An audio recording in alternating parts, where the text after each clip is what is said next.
Once upon a time, on an uninhabited island on the shores of the Red Sea, there lived a Parsee from whose hat the rays of the sun were reflected in more than oriental splendor. And the Parsee lived by the Red Sea with nothing but his hat and his knife, and a cooking stove of the kind that you must particularly never touch.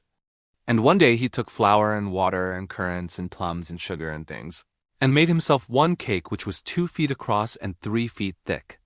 It was indeed a superior comestible that's magic, and he put it on the stove because he was allowed to cook on the stove, and he baked it till it was all done brown and smelt most sentimental. But just as he was going to eat it, there came down to the beach from the altogether uninhabited interior one rhinoceros with a horn on his nose, 2 piggy eyes, and few manners. In those days the rhinoceros's skin fitted him quite tight. There were no wrinkles in it anywhere. He looked exactly like a Noah's Ark rhinoceros, but of course much bigger. All the same, he had no manners then, and he has no manners now, and he never will have any manners. He said, "How?" And the Parsee left that cake and climbed to the top of a palm tree with nothing on but his hat, from which the rays of the sun were always reflected in more than oriental splendor.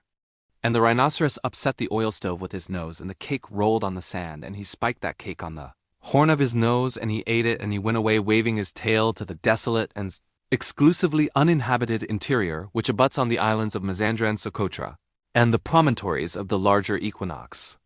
Then the Parsee came down from his palm tree and put the stove on its legs and recited the following sloka, which, as you have not heard, I will now proceed to relate. Them that takes cakes, which the Parsee man bakes, makes dreadful mistakes. And there was a great deal more in that than you would think. Because 5 weeks later there was a heat wave in the Red Sea, and everybody took off all the clothes they had. The Parsee took off his hat, but the rhinoceros took off his skin and carried it over his shoulder as he came down to the beach to bathe. In those days it buttoned underneath with 3 buttons and looked like a waterproof. He said nothing whatever about the Parsee's cake because he had eaten it all. And he never had any manners then, since, or henceforward. He waddled straight into the water and blew bubbles through his nose, leaving his skin on the beach. Presently the Parsee came by and found the skin, and he smiled one smile that ran all round his face 2 times. Then he danced 3 times round the skin and rubbed his hands.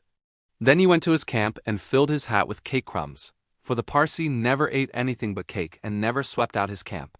He took that skin, and he shook that skin, and he scrubbed that skin, and he rubbed that skin just as full of old, dry, stale, tickly cake-crumbs and some burned currants as ever it could possibly hold.